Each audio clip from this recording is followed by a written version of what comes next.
তো সবচেয়ে ভালো হতো যদি রাখাইন বাংলাদেশের অংশ হতো। সেটা যদি না হয়, অন্তত রাখাইনকে ওখানে স্বাধীন করে দিলে, এবং সেইখানে আমেরিকান পলিসি বার্মা অ্যাক্ট তারা তারা তো এটা সফল করার চেষ্টা করবে।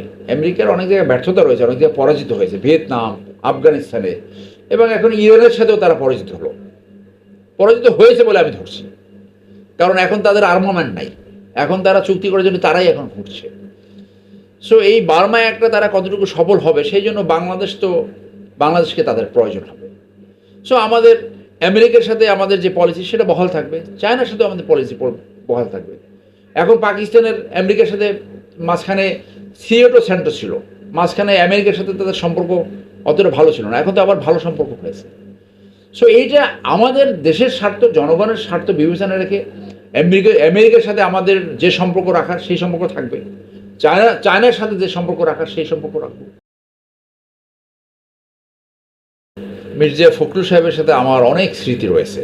আমি তার হাত থেকে বরিশালে 2010 সালে 12ই মে আমি বিএনপির জয়েন করেছিলাম জনসভায়, বেগম জিয়ার হাতে ফুল দিয়ে। তার সাথে বিভিন্ন সময় মেশার সুযোগ হয়েছে। তার ভিতরে উচ্চ মাত্রার নেতৃত্বের কোয়ালিটি রয়েছে। জুনিয়রদেরকে, মেজর হাফিজের মতো জুনিয়রদেরকে সামনে থেকে চাকু মারে না। কাউরের জন্য কিছু পারলে করেছে, না হলে ক্ষতি করে নাই, চাকু মারে নাই। মেজর হাফিজ আমাদেরকে একটা রাজনৈতিক উদ্যোগে নামিয়ে, রাজনৈতিক উদ্যোগ হতে পারে, শেরে বাংলা একসাথে একাধিক রাজনৈতিক উদ্যোগের সাথে ছিল। সেই সময় মনে হয়েছে যে আমাদের সেই সময় মূল আকর্ষণের জায়গাটা ছিল যে জিয়ার রাজনীতিটা ফেরত আনা, প্রেসিডেন্ট জিয়ার বা অর্থাৎ বাংলাদেশের জাতীয়তাবাদটাকে ফেরত আনার প্রয়োজন। তো সেই সময় সৎখানে আর্মি অফিসার, লয়ার আমাকে দিয়ে এইগুলোকে অ্যাসেম্বল করলো। মানে ডজনস অফ মিটিং করেছে, 100 বার মিটিং করেছে তার বাসায়। সব কিছু সে করলেন, নামটা পর্যন্ত সে ঠিক করে দিল। সেদিন বলছে একটা রাজনৈতিক উদ্যোগ থেকে আরেকটা রাজনৈতিক উদ্যোগ করা যাবে না, এরকম কোনো ইয়ে নাই। আপনার যদি মনে হয় যে এটা ব্যর্থ হচ্ছে, আপনি করতেই পারেন, এটা আপনার ব্যক্তিগত চয়েস। আপনি কেন মিথ্যে কথা বললেন? Why did you lie? করলেন তো আপনি, নামটা আপনি ঠিক করে দিলেন, সব কিছু আপনি ঠিক করে দিলেন, সাকিব আল হাসানকে আপনি জয়েন করলেন, কিন্তু আপনি সাধু সাজলেন। এইটা কোনো নেতৃত্বের কোয়ালিটি হতে পারে না। মির্জা ফখরুল ছিল ওইরকম লোক না। ওনার ভিতরে সেন্স অফ ওননেস ছিল। নেতা হইলে সেন্স অফ ওননেস থাকতে হবে, সেন্স অফ বিলঙ্গিংস থাকতে হবে, শোল্ডারিং করতে হবে। আচ্ছা ঠিক আছে, সামথিং হ্যাজ গন রং, কোনো কিছু ভুল হতে পারে, আপনি সংশোধন করলেন না কেন? আপনি বলতেন যে না ঠিক আছে এটা করেছিলাম, ভুল হয়েছে, আমরা ওখান থেকে সরে আসি। আপনি এই জুনিয়রদেরকে নিয়ে খেললেন কেন? এই যে পাপ আপনার হয়েছে, এই যে বেইমিনে আপনি করেছেন, এইটা কি আপনি কোনোদিন মুক্ত হবেন? আপনার তো এরপরই এবং কিয়ামতের দিনও এইটা জবাব দিতে হবে। আপনি যে এই লোকগুলোকে, আমাকে সহ এদেরকে যে আপনি কন্ট্রোভার্সিয়াল করলেন, এই অধিকার তো আপনাকে কেউ দেয়নি। আপনার তো ক্ষমা চাইতে হবে, আপনি জাতির সামনে ক্ষমা চান। আপনার জুনিয়রদের নিয়ে খেলার অধিকার আপনাকে কেউ দেয় নাই মেজর হাফিজ, এই কারণে সে প্রেসিডেন্ট হয় নাই। এই জন্য তার প্রেসিডেন্ট হওয়ার যোগ্যতা ছিল। কথা বলে, সমস্ত খারাপ লোকের কথা খুব সুন্দর হয়, সেই জন্য ওর কথাগুলো ওই হিটলারের মতো। হিটলারের একটা অরেশন পাওয়ার ছিল, কিন্তু হিটলারের অরেশন পাওয়ার তো সাকসেস হয় নাই, তারপরও উনি স্পিকার হয়েছে, হয়েছে। তো আপনি যে জুনিয়রদের নিয়ে খেললেন, তাদের কাছে আপনার ক্ষমা চাওয়া উচিত। সবাইকে ডেকে তারেক সাহেবের বলা উচিত এটা ওরা দোষী না, আমি দোষী। এইটা করলে আপনি এই পাপ মুক্ত হবেন, আপনি এই বেইমানি মুক্ত হবেন, সেইটা ওনার করা উচিত। এই কথা যেখানে প্রসঙ্গ আসবে সেখানে আমরা বলে যাব। এখন আসেন আপনার কর্নেল অলি। বাংলাদেশে যদি কোনো টেস্টেড অনেস্ট মানুষ থাকে, সে কর্নেল অলি। কর্নেল অলি প্রেসিডেন্ট জিয়ার ঘনিষ্ঠ সহচর, সাহস আছে, can rise to the occasion, সঠিক সিদ্ধান্ত নিতে পারে।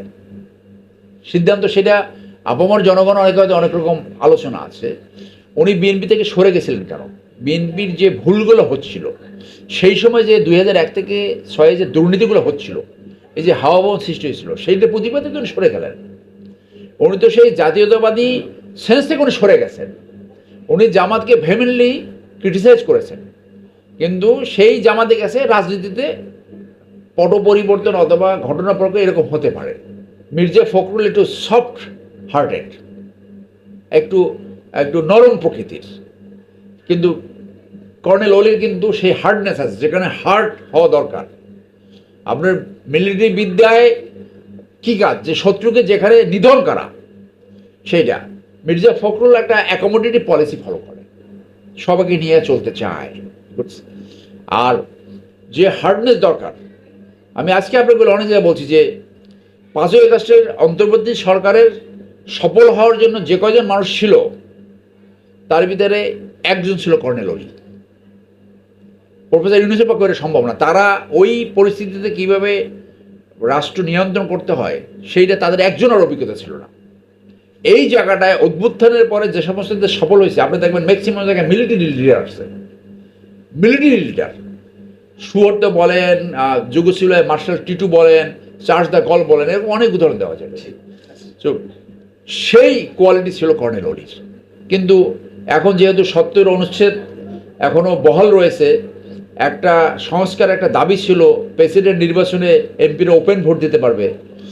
এখানে আমরা দেখলাম হুইপ বলছে না, ভোট দলীয় লাইনে দিতে হবে, নাহলে ব্যবস্থা নেবে। তার মানে ওই সংস্কার এখনও কার্যকরী হয় নাই। তো by all account Mirza Fakhrul will be elected president by the member of the parliament. Bangladesh চীন সম্পর্কে শেষ পর্যন্ত সফলতা গড়াতে দেবে কি ভারত? আর সঙ্গে যুক্ত করব মিয়ানমার চীন বাংলাদেশ স্থল করিডোর নিয়ে আপনার অভিমত কি? দেখুন, চীনের যে আমাদের যে চীনের সাথে সম্পর্ক, সেটা এই মুহূর্তে ভালো সম্পর্ক চলছে। এবং প্রথম চীন ভিজিট করছে, চীন মালয়েশিয়া, এটা একটা ভালো দিক। আমরা চীনের সাথে কি সম্পর্ক করব, ইন্ডিয়ার সাথে কি সম্পর্ক করব, সেটার বেসলাইন হবে বাংলাদেশের জাতীয় ইন্টারেস্ট। আমরা আগের আলোচনা বলছি যে ইন্ডিয়ার কোনো পলিসি বাংলাদেশের সফলতার দিকে যায় না। ইন্ডিয়ার পলিসি হলো বাংলাদেশকে ব্যর্থ করা, বাংলাদেশে অকার্যকর করা। সেই ক্ষেত্রে চীনের সাথে যেভাবে পাকিস্তানের সম্পর্ক, আমাদের সম্পর্ক সেই দিকে যাচ্ছে। সো সেইখানে সেই জন্যই বলছি যে ইন্ডিয়ার কোনো পরামর্শ নেওয়া যাবে না। ওদের তো এটা তো আমাদের অনেক পূর্বশীল নেতারা শেরে বাংলা করছে যে দাদারা যদি আমাকে সমালোচনা করে তাহলে বুঝতে হবে আমি সঠিক জায়গায় আছি। সো ওদের তো কোনো পরামর্শ নেওয়া যাবে না। সম্পর্ক নেইবারিং কান্ট্রি হিসেবে দুইটি সার্বভৌম দেশের ভিতরে যে সম্পর্ক থাকে সেই সম্পর্ক থাকবে, এর বাইরে না। সো ইন্ডিয়ার কারণে চীনের সাথে আমাদের সম্পর্ক ব্যত্যয় ঘটবে, তাহলে তো আপনার সার্বভৌমত্ব থাকবে না। অতএব আমাদের বৈদেশিক সম্পর্কের ভিত্তি হবে জনস্বার্থ এবং দেশের স্বার্থ। এবং সেটা যদি না পারেন তাহলে বলেন না আমরা পারতেছি না, জনগণ সিদ্ধান্ত নেবে। আর করিডোর ব্যাপারে আপনার মায়ানমারে তো একটা বার্মা অ্যাক্ট আমেরিকা করেছে, তো এখানে আমেরিকার একটা প্রজেক্ট আছে। এবং সেইটা যদি এইটা হয় যে রাখাইনকে স্বাধীন করে দেওয়া, একজন সিনেটর বলেছিল অনেক দিন আগে যে এইটার সমাধান, রোহিঙ্গা সমস্যার সমাধান হলো রাখাইনকে স্বাধীন করে দেওয়া। রাখাইন তো একসময় চট্টগ্রামের অংশ ছিল। তো সবচেয়ে ভালো হতো যদি রাখাইন বাংলাদেশের অংশ হতো। সেটা যদি না হয়, অন্তত রাখাইনকে ওখানে স্বাধীন করে দিলে, এবং সেইখানে আমেরিকান পলিসি বার্মা অ্যাক্ট তারা তো এটা সফল করার চেষ্টা করবে। আমেরিকার অনেক জায়গায় ব্যর্থতা রয়েছে, অনেক জায়গায় পরাজিত হয়েছে, ভিয়েতনাম, আফগানিস্তানে, এবং এখন ইরানের সাথেও তারা পরাজিত হয়েছে বলে আমি ধরছি। কারণ এখন তাদের আর্মামেন্ট নাই, এখন তারা চুক্তি করার জন্য তারাই এখন ঘুরছে। সো এই বার্মা একটা তারা কতটুকু সফল হবে, সেই জন্য বাংলাদেশকে তাদের প্রয়োজন হবে। সো আমাদের আমেরিকার সাথে আমাদের যে পলিসি সেটা বহাল থাকবে, চায়নার সাথেও আমাদের পলিসি বহাল থাকবে। এখন পাকিস্তানের আমেরিকার সাথে মাঝখানে সিয়েটো সেন্টার ছিল, মাঝখানে আমেরিকার সাথে তাদের সম্পর্ক অতটা ভালো ছিল না, এখন তো আবার ভালো সম্পর্ক হয়েছে। সো এইটা আমাদের দেশের স্বার্থ, জনগণের স্বার্থ বিবেচনা রেখে আমেরিকার সাথে আমাদের যে সম্পর্ক রাখার সেই সম্পর্ক থাকবে, চায়নার সাথে যে সম্পর্ক রাখার সেই সম্পর্ক রাখবো। তো সেইটাই হবে আমাদের ফরেন পলিসি। ইন্ডিয়ার সাথে আমাদের যে বাণিজ্য চুক্তি, যে বাণিজ্যগুলো আছে সেগুলো চলবে, কিন্তু ইন্ডিয়া যেই মুহূর্তে ভ্যাসেল স্টেট সৃষ্টি করতে চাবে বা যেটা করেছিল, সেইখান থেকে আমাদের সম্পূর্ণভাবে ঘুরে দাঁড়াতে হবে। ইন্ডিয়া এমন একটা দেশ, আপনি জানেন যে নেপালে যখন নতুন কনস্টিটিউশন করে, তারা 2টা আর্টিকেল ঢুকাতে চেয়েছিল। নেপাল সেই 2টা আর্টিকেল ঢুকাতে তারা বারণ করেছে, তারা নেয়নি সেটা। সেই জন্য 6 মাস সাপ্লাই বন্ধ করে দিয়েছিল।